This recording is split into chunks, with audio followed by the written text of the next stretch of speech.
বেগম খালেদা জিয়ার অবস্থা সংকটাপন্ন। এভারকেয়ার হাসপাতালে চীনের 5 সদস্যের চিকিৎসক দল। আগামীকাল আসবেন বিশেষজ্ঞরা।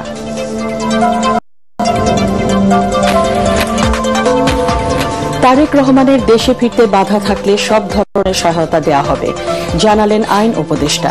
নিরাপত্তা নিশ্চিতে ব্যবস্থা নেবে সরকার।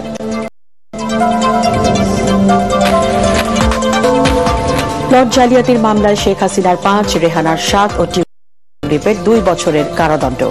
দুর্নীতির বিরুদ্ধে এই রায় বড় বার্তা, আদালতের পর্যবেক্ষণ। রাষ্ট্র পরিচালনার দায়িত্ব পেলে একমাত্র বিএনপি দেশ গড়তে সক্ষম।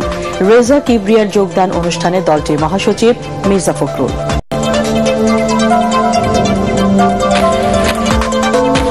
এবং ক্ষমতায় না গিয়েই একটি রাজনৈতিক দল প্রশাসনিক কু করছে, খুলনায় সমাবেশে জামাতে আমিরের অভিযোগ।